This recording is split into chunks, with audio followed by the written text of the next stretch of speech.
good afternoon to you all, and thanks for inviting us. And I want to thank everyone behind me as well, and thank you, Mayor, and the other elected officials that are here. I spent the better part of last week reading through a variety of press releases and reactions to this decision. But the most egregious and the most ridiculous thing that I saw and read was the governor-elect declaring victory. I don't know how you declare victory when, as the mayor says, you turn back $810 million in money that is earmarked clearly and had been told to him and others over and over again for the purpose of this rail activity. High-speed rail that would bring us out of the dark ages into another century.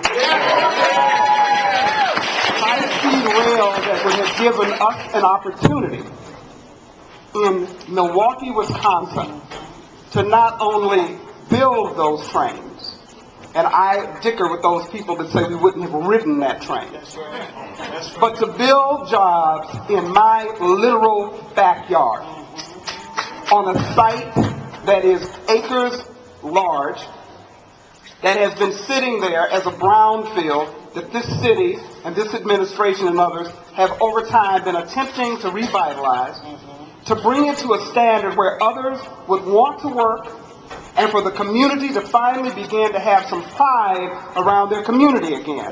That, to me, when he stood there and he said victory, I said, victory where? Where in the recesses of his mind does he find a victory in this type of defeat? It reminded me of something else. Now, there's a lot of anger here, and I'm sharing mine. Quite frankly, it's been pent up for a long time. But this, for someone who is yet to be inaugurated, he is not the only person in this state who governs.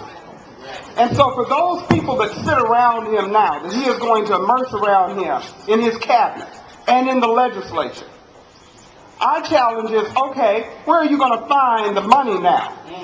What administration is going to want to work with you? I know how grants work.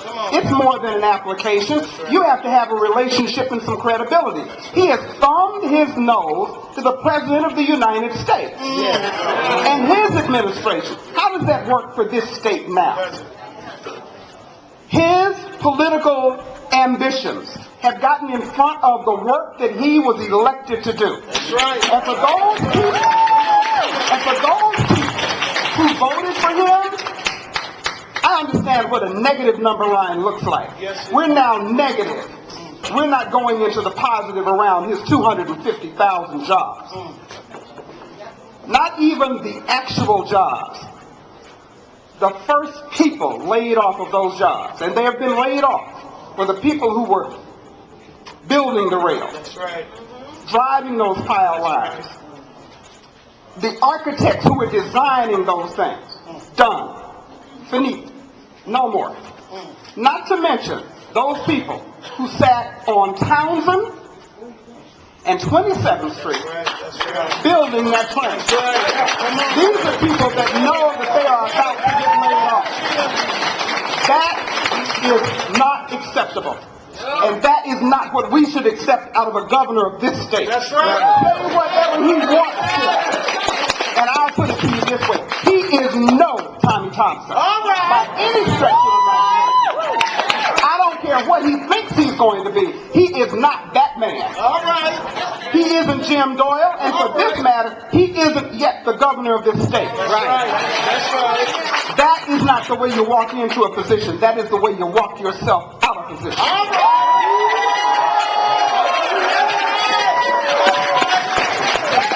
And if we have anything to do with it, we're going to make him accountable for every single solitary job.